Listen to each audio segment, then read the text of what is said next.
never had the go-ahead to terminate. Let me show you how.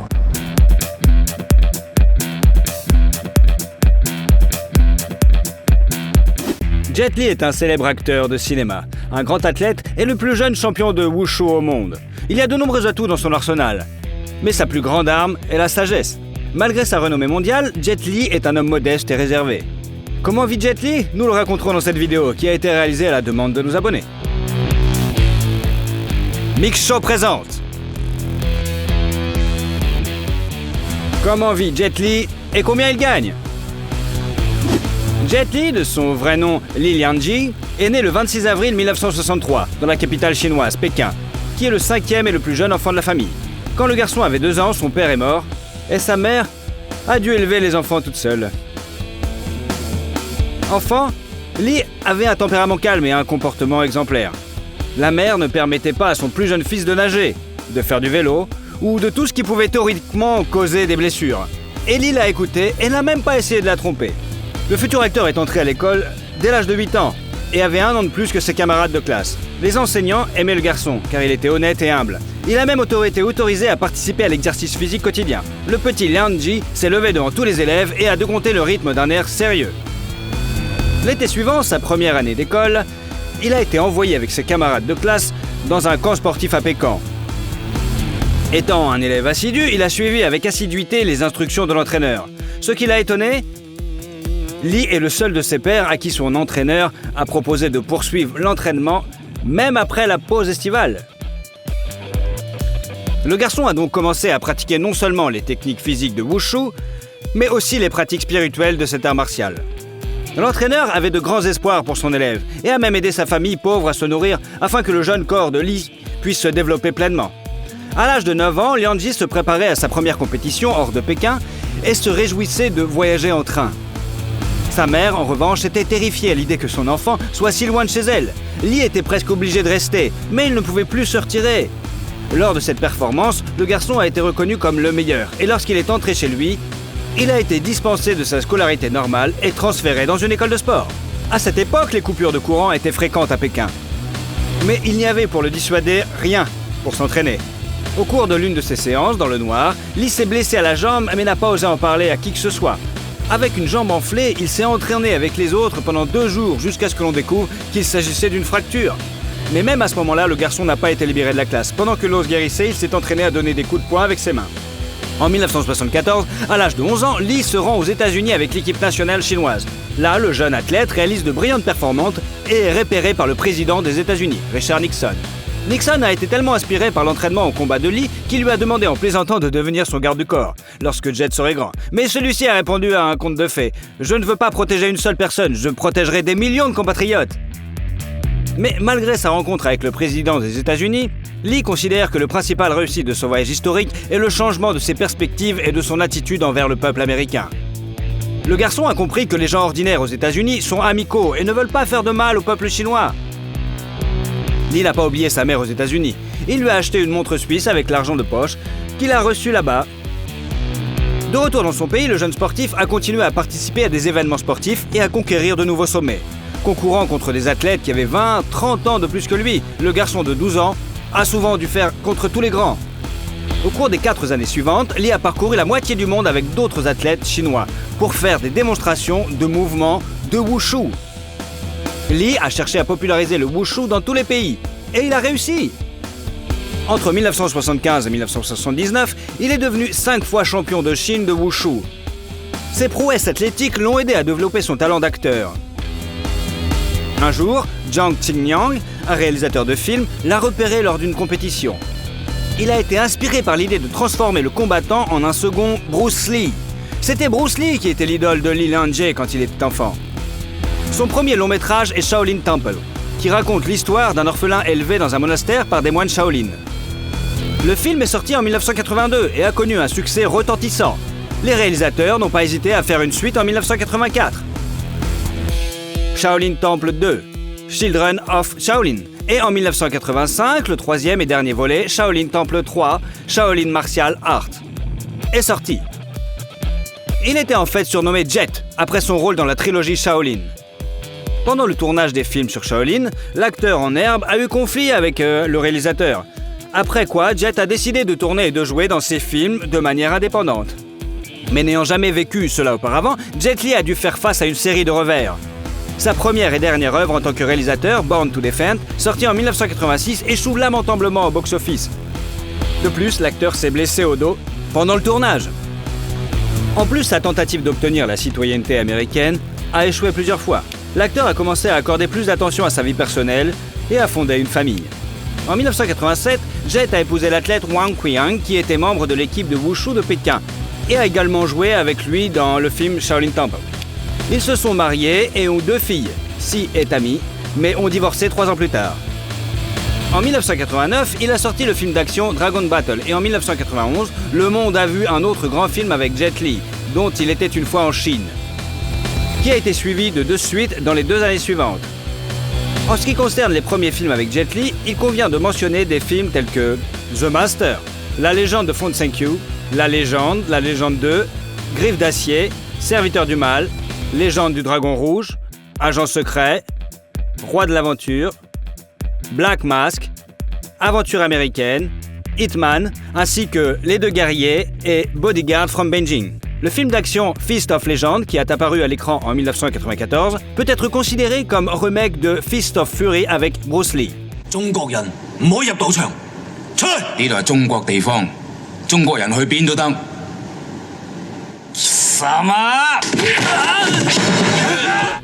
Une image de Meldon en 1995 a rappelé aux téléspectateurs son intrigue. Le réalisateur du film, après s'être brouillé avec le célèbre Jackie Chan, a décidé d'en faire une parodie, se moquant ouvertement de l'acteur et de sa famille. En 1998, après avoir conquis le public en Asie, en Europe et en Amérique, Jet Li fait ses débuts à Hollywood dans la super production L'Arme Fatale 4.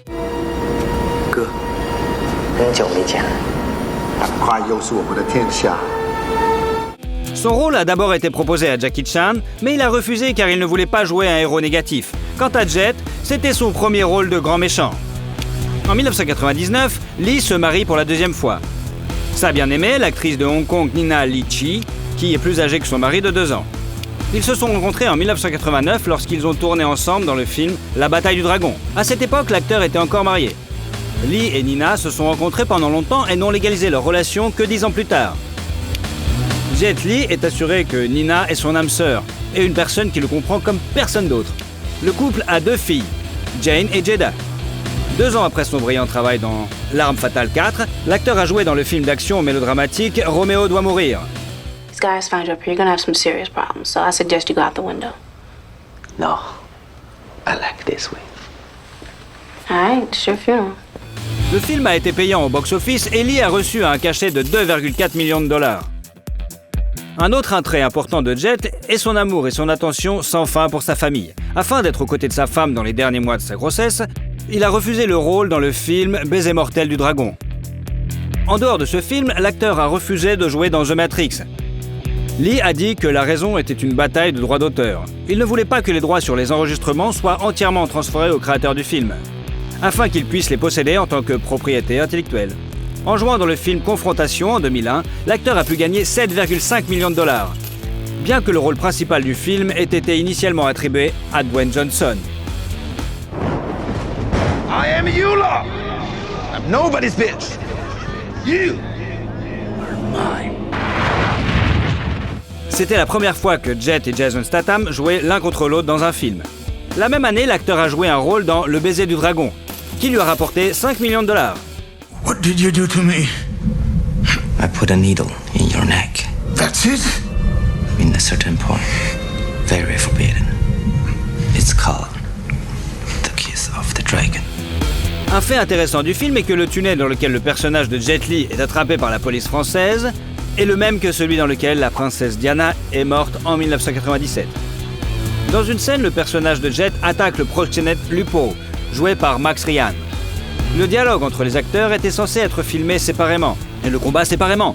Mais à la fin de l'échange de répliques, le réalisateur, pour une raison quelconque, n'a rien dit, il n'a pas dit couper, et Lee l'a frappé. Cette prise a été intégrée à la version finale du film, ainsi que la surprise tout à fait authentique de Ryan. Cette occasion est arrivée au point nommé, car les réalisateurs ont dû ajuster les combats au goût du public, qui souhaitait voir des scènes vraiment plus réalistes. Et la scène de combat entre le héros Jet Li et Cyril Raphaël Et en général, il fallait ralentir le rythme parce que les acteurs allaient vraiment trop vite. Pour jouer dans le film Héros en 2002, Jet Li a accepté de réduire son cachet à 11 millions de dollars. On a proposé à Jackie Chan de jouer le rôle de l'empereur, mais il a refusé. Il s'agissait du film chinois le plus cher au moment de sa sortie. En 2003, un autre film d'action avec Jet Li est sorti, Un pied dans la tombe. En 2004, les médias ont annoncé la mort du grand acteur et athlète. Il s'est avéré qu'il était en vacances avec sa famille aux Maldives au moment du tsunami. Heureusement, l'information sur la mort n'était qu'une rumeur. Jet a survécu, se blessant seulement à la jambe, en sauvant sa fille.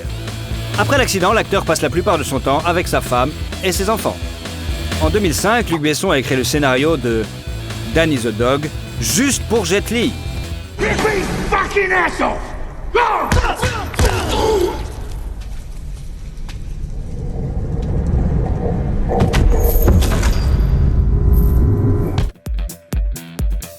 Le film comporte non seulement la plus longue scène de combat de la carrière de Lee, mais aussi la plus violente. Le film suivant dans lequel l'acteur a joué était Fearless.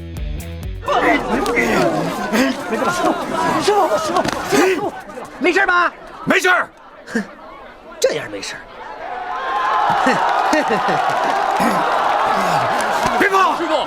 Ses créateurs voulaient appeler le film La légende du combattant, mais il s'est avéré qu'un tel film existait déjà. Certains des mouvements prévus par le combattant que Lee a refusé d'exécuter pour des raisons éthiques.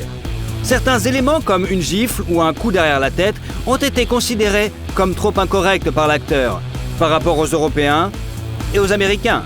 En plus, ces combats au corps à corps, le film d'action présente également une scène de combat avec des armes blanches. Anthony DeLongis et Jet Li brisent au moins 6 épées pendant le tournage.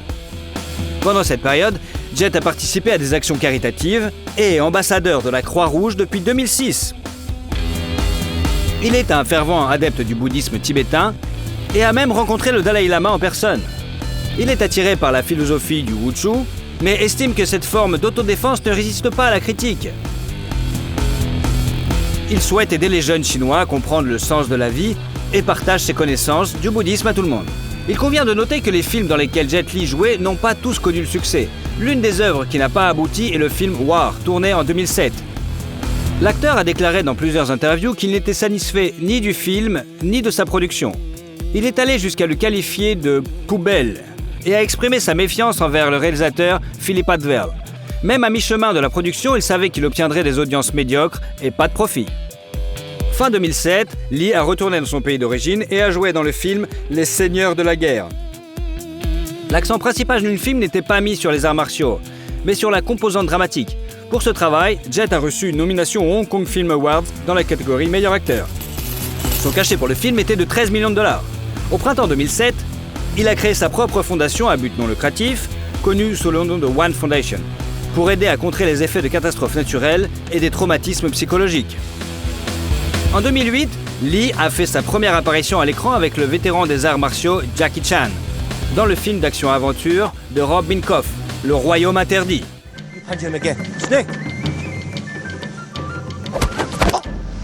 not right for snake. Perhaps eagle. Jet joue bientôt le rôle du principal méchant dans le film d'action de science-fiction La Momie, Le tombeau de l'empereur dragon, avec Marielle Bello et Brendan Fraser.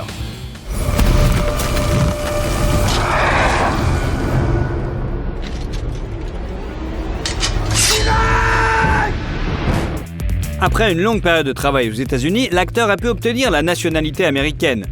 Mais il y a renoncé, ainsi qu'à la nationalité chinoise. En 2009, en faveur de la nationalité singapourienne. Jet a choisi ce pays en raison de la qualité du système éducatif dont ont besoin ces deux jeunes filles.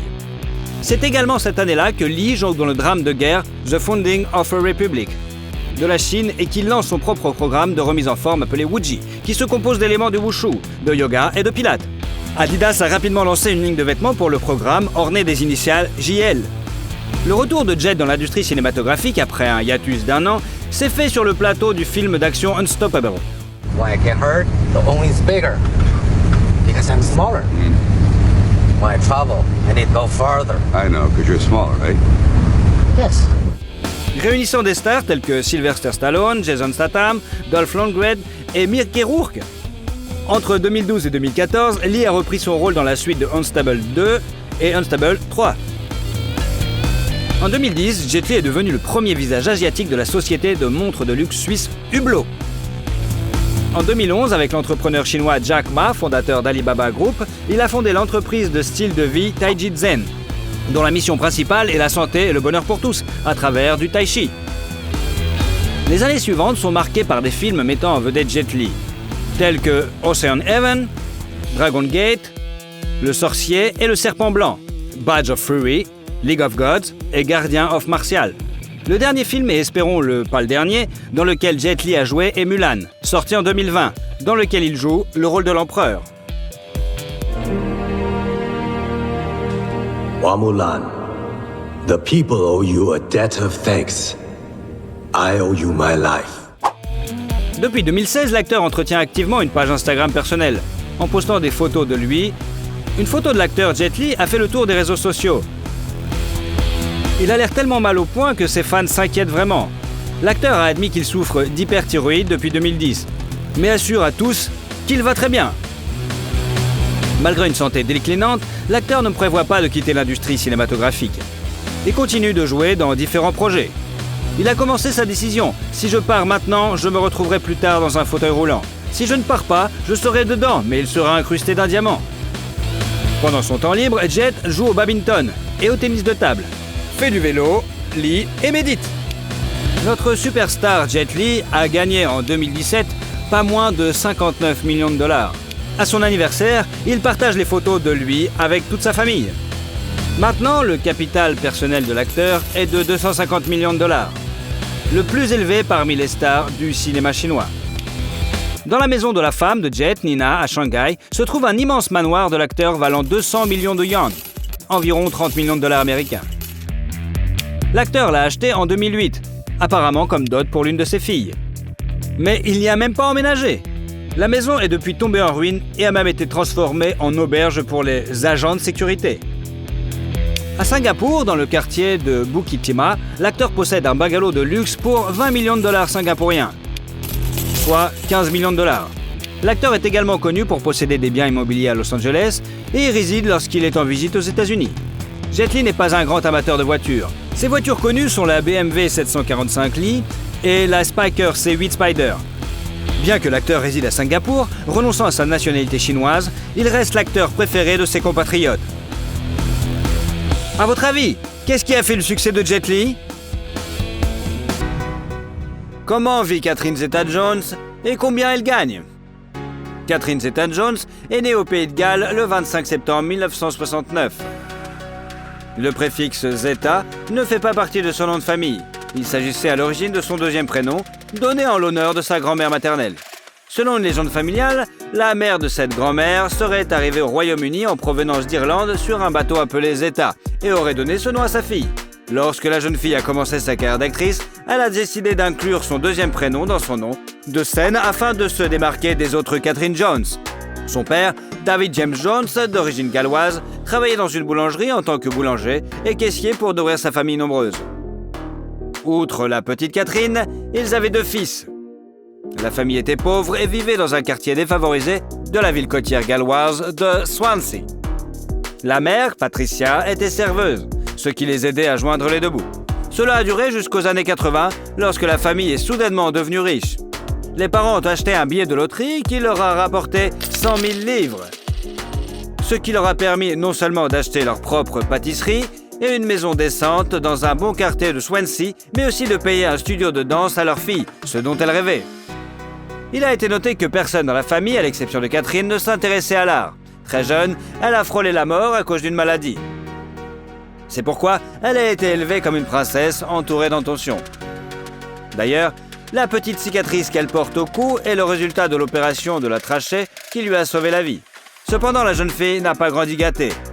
Frappant les autres par sa discipline, à l'âge de 4 ans, Catherine dansait pendant les vacances et chantait dans la chorale de l'église locale où tous ceux qui la voyaient lui prédisaient un grand avenir d'actrice. Dès l'âge de 7 ans, elle se lance dans la chorégraphie avec un dévouement total, s'imposant un emploi du temps strict pour toute la semaine. 3 ans plus tard, Jones brillait déjà sur la scène du théâtre de la ville. Et 4 ans plus tard, elle réussit à passer le casting pour la production de The Pajama Games. C'est son premier rôle sérieux. Une fois la tournée terminée, la jeune actrice quitte l'école sans avoir obtenu le baccalauréat et se rend à Londres. Elle y passe toutes sortes de castings, ne manquant pas une seule occasion d'accéder au grand écran. À cette époque, elle entretient une relation passionnée avec le célèbre présentateur de télévision John Leslie. Catherine est tellement séduite par le charmant écossais qu'elle envisage de passer toute sa vie avec lui. Hélas, sa personnalité s'avère trop difficile. La future star a souffert des crises de jalousie de la part de son compagnon, ce qui a finalement conduit à la rupture. En ce qui concerne sa carrière d'actrice, Catherine a d'abord eu peu de chance. Elle n'a été choisie que comme deuxième doublure de l'actrice principale de la comédie musicale 42 Street. L'année 1990 a été plus fructueuse pour elle, puisqu'elle a été choisie pour jouer le rôle de Scheherazade dans le film Les Mille et Une Nuits.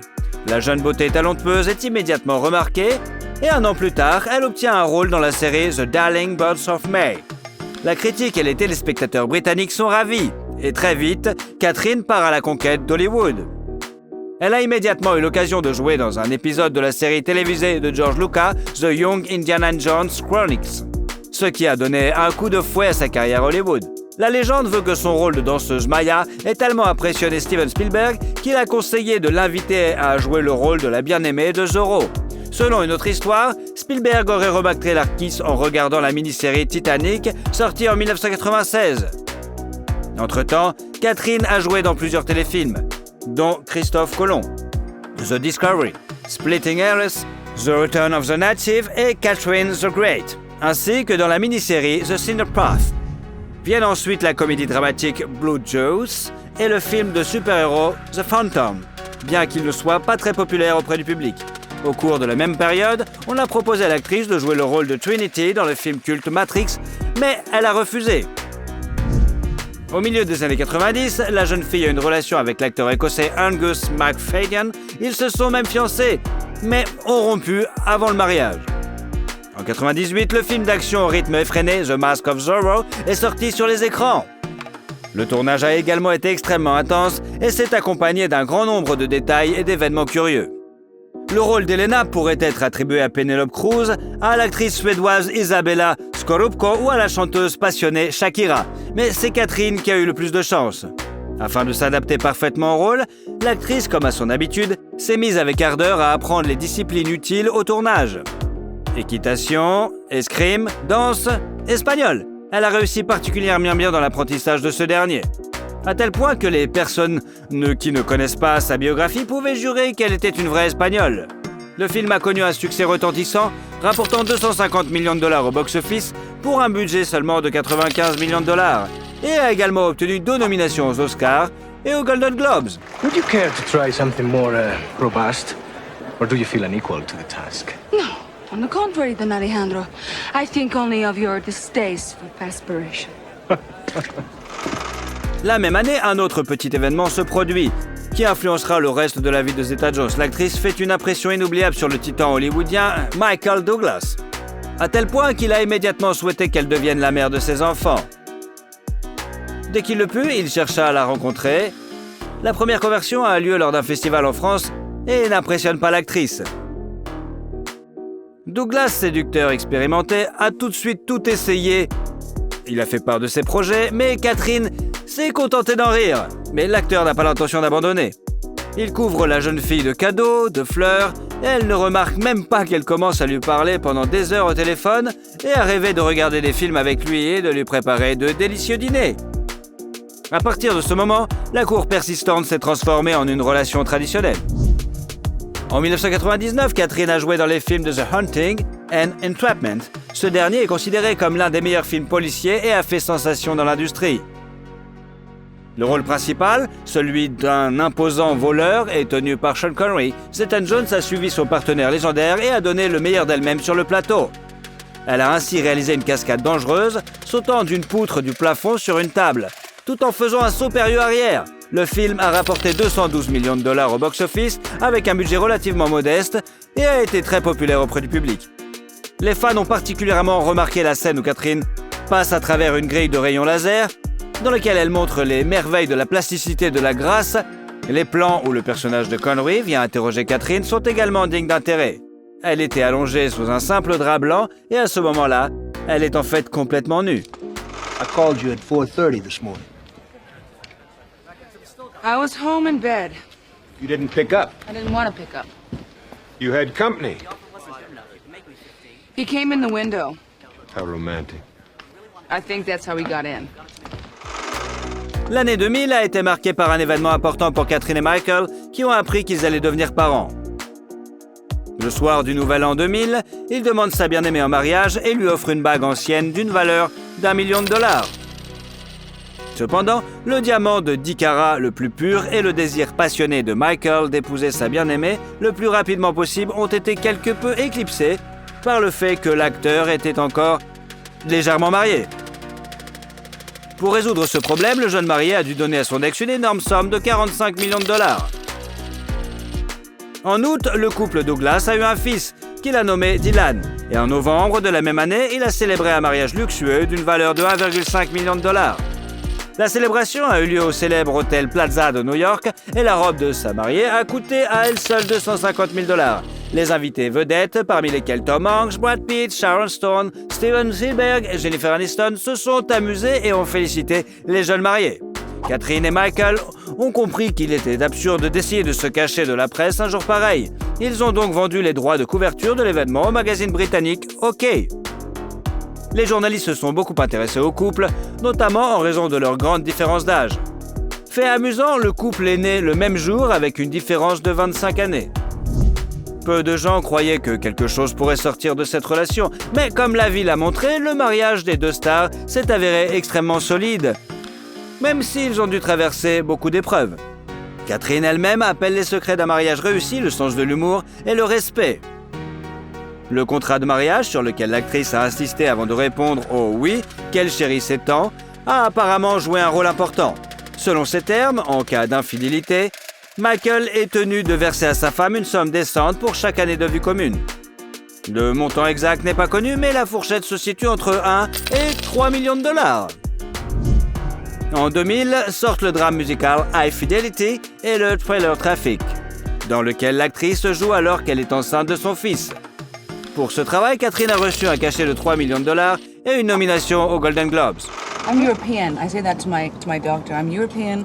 I'm allowed to drink red wine. Oh, my doctor said it was fine when I was pregnant. A glass a week, After a couple my of amnio, weeks. after my amnio, he said, "Okay, now you can go and have a glass of red wine." You're like, I I need had it. 2. En 2001, Zeta Jones est apparue dans le film America's Sweetheart. À cette époque, les revenus de Catherine augmentent rapidement et s'élèvent à 5 millions de dollars. Mais le véritable triomphe de Catherine a été l'adaptation de la comédie musicale Chicago, jouée à Broadway. Il convient de noter que l'intrigue de la pièce est basée sur des événements réels qui se sont déroulés aux États-Unis au début du XXe siècle. La première tentative d'adaptation cinématographique a été faite par Miramax en 1994, et avant cela, les droits de la production ont été achetés par le réalisateur Bob Fosse. Selon son idée, les rôles principaux devaient être tenus par Liza Minnelli, Goldie Hawn et Frank Sinatra, mais en raison de la mort de Fosse, le projet a été abandonné. Le réalisateur du film, de 2002, Rob Marshall, a envisagé Charlize Theron, Madonna, Angelina Jolie et Britney Spears pour les rôles féminins principaux. Et ce n'est pas tout. En ce qui concerne Zeta Jones, on lui a immédiatement proposé le rôle de Roxy Hart. Mais l'actrice voulait jouer Velma Kelly. Elle aimait tellement la chanson All That Jazz qu'elle était heureuse de sacrifier à la fois le rôle principal et ses magnifiques boucles qu'elle a coupées en un carré impeccable avec une frange parfaitement droite. Elle a fait exprès pour que les longs cheveux tombant sur son visage ne permettent pas au public de douter qu'elle exécute seule toutes les chorégraphies du film. L'actrice a d'ailleurs déclaré que travailler dans une comédie musicale était presque aussi douloureux et excitant à la fois que d'avoir un bébé. No. I danced in the chorus. Oh. Well, that was before I met my husband, Amos. Look, honey, you want some advice? Here it is, direct from me to you. Keep your paws off my underwear, okay? Son rôle de Velma Kelly a été apprécié non seulement par les spectateurs ordinaires, mais aussi par les professionnels. Pour ce rôle, l'actrice a reçu un cachet de 8 millions de dollars, une nomination au Golden Globe Award et un Oscar. La belle s'est présentée à la cérémonie dans une magnifique robe noire qui ne cachait pas son ventre arrondi. La cérémonie a eu lieu la veille de son deuxième accouchement. En 2003, le couple a une fille, Caris Zeta. La même année, 2 films mettant en scène Zeta-Jones sont apparus simultanément sur les écrans. Il s'agit du film d'animation Sinbad, Legend of the Seven Seas, dans lequel elle interprète l'un des personnages principaux, et de la comédie romantique intolérable Cruelty. En 2004, elle a participé aux films mémorables The Terminal et Ocean 12. The French police think he's better than Lamarck. Well, he is French. Let me give you some advice. Find out how you offended him. Apologize. Beg for mercy.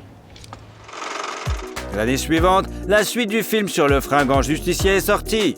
Catherine a reçu 10 millions de dollars pour la légende de Zorro. Mais dans l'ensemble, le film n'a pas fait bonne impression. Il a reçu des critiques négatives, bien qu'il ait rapporté 142 millions de dollars au box-office. I cannot believe I fell for it. Husband promises to quit, gullible wife believes him. How could I be so stupid? En 2007, 2 autres films sont sortis. Le film d'amour surnaturel Death Defying Acts et la comédie romantique No Reservation. Il s'agit en fait d'un remake du film allemand Mostly Martha, retravaillé par le réalisateur peu connu Scott Hicks, mais ce n'est hélas pas un chef-d'œuvre. L'actrice a pourtant fait de gros efforts et a même travaillé incognito comme serveuse dans un restaurant italien, où les visiteurs s'émerveillaient de la ressemblance de l'employé avec la célébrité. Nick is an excellent. I know nothing about him. I had no idea what. Give me some credit. He was a sous chef at Il Treviso. Italian? You bring a sous chef from an Italian restaurant, and I'm the one in therapy? Ce film a été suivi d'un autre film obscur, The Rebound, qui a été tourné à New York, Istanbul et Paris. Le travail acharné et l'accouchement ont laissé des traces sur l'actrice, et Catherine a rapidement commencé à présenter des symptômes de troubles affectifs bipolaires. Ce trouble se caractérise par une alternance de phases d'activité intense et de dépression et altère considérablement la vie de l'individu. Son époux vedette commence à se lasser de cet état de fait, mais voilà que, comme un coup de tonnerre venu d'un ciel dégagé, la nouvelle de sa propre maladie tombe. En 2010, les médecins ont diagnostiqué chez Michael une terrible maladie, un cancer du larynx. Tout cela s'est produit alors que Cameron, le premier fils de Douglas, a été arrêté, accusé de trafic de drogue et condamné à 5 ans de prison. Catherine change alors immédiatement de métier et consacre toute son énergie à aider son époux bien-aimé. Un an plus tard, Michael Douglas a annoncé publiquement qu'il avait vaincu le cancer et qu'il avait repris le chemin des tournages. Catherine plonge elle aussi dans les profondeurs familières du cinéma. En 2 ans, elle réussit à apparaître dans 6 films. Lay the Favorite, Rock of Ages, Playing for Keeps, Broken City, Side Effect and Rent 2. How are things? Yeah, Frank, how are things? Sarah? This is Katja. Yeah, hi. I need to speak to you. Et c'est à ce moment-là que la maladie de l'actrice réapparaît dans sa vie et celle de Michael avec une vigueur renouvelée. Cette fois, Douglas a perdu son sang-froid. Il a déclaré qu'en raison de la dépression à laquelle sa femme était sujette, il était impossible de vivre avec elle. Après quoi, le couple a annoncé sa séparation et le début de la procédure de divorce. Michael a également laissé entendre que sa femme était dépendante de l'alcool fort en raison de son état. Cependant, 3 mois plus tard, le couple s'est reformé. Comme indiqué, Zeta-Jones a suivi une thérapie intensive et s'est rétablie. Elle a repris sa carrière d'actrice et était parue dans les séries Queen America, Feud et Prodigal Son, ainsi que dans les films Dad's Army et Cocaine Got Mother. En 2002, Catherine atteint un nouveau stade de célébrité.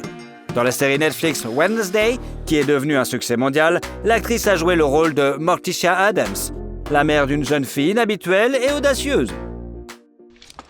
I'm told girls your age say hurtful things. I shouldn't take it to heart. Fortunately, you don't have one. Finally, a kind word for your mother. Les fans et les critiques, qui ont d'abord douté de cette décision de casting, ont finalement convenu que la performance de l'actrice méritait d'être saluée. Le duo entre Catherine et l'acteur portoricain Luis Guzman, qui incarne son mari dans la série, était particulièrement délicieux. Malgré une interruption de travail importante et les problèmes, Catherine est restée en bonne forme. Les téléspectateurs peuvent désormais la voir dans la série de Disney National Treasure, Edge of History. Il convient de noter que les prestations de l'actrice ont toujours été généreusement rémunérées.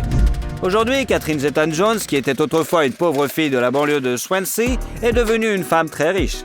Sa fortune est estimée à 150 millions de dollars, et il ne s'agit pas seulement des revenus tirés des tournages. On rapporte qu'une seconde de publicité de l'actrice coûte environ 4 000 €.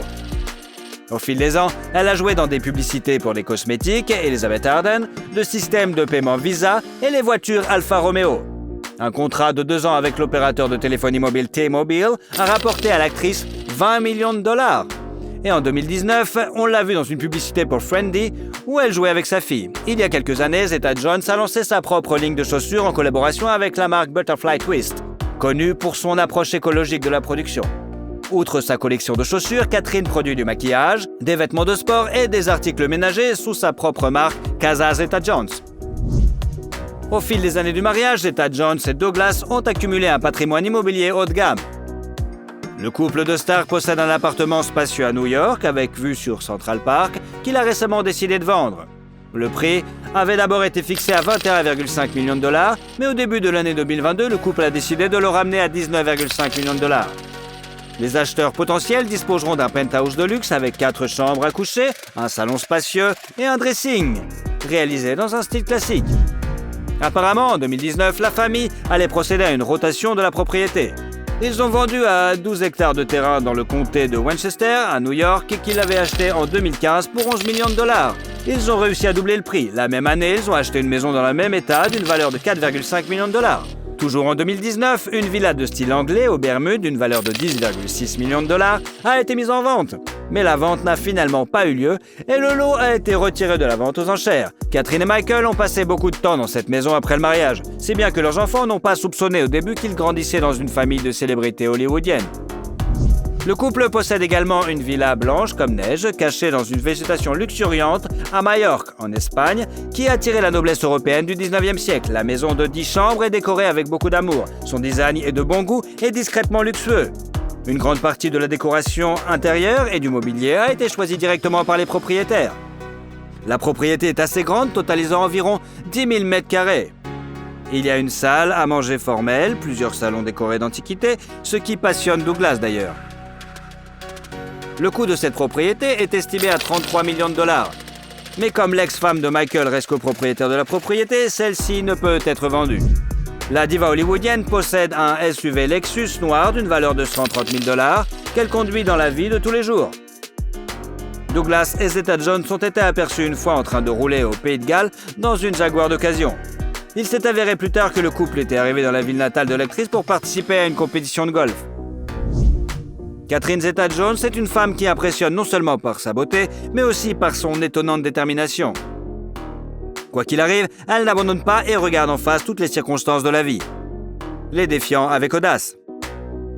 Elle n'a pas peur des expériences ni des tâches difficiles. La comédie musicale Cléo sortira bientôt, dans laquelle l'actrice incarnera la fatale reine égyptienne Cléopâtre.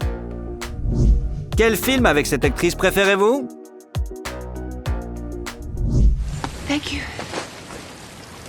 I had a wonderful time. Unfortunate that it has to end. Et surtout, si vous aimez la vidéo, mettez un like. Et comme ça, vous suivrez toutes nos autres vidéos. Allez, à bientôt!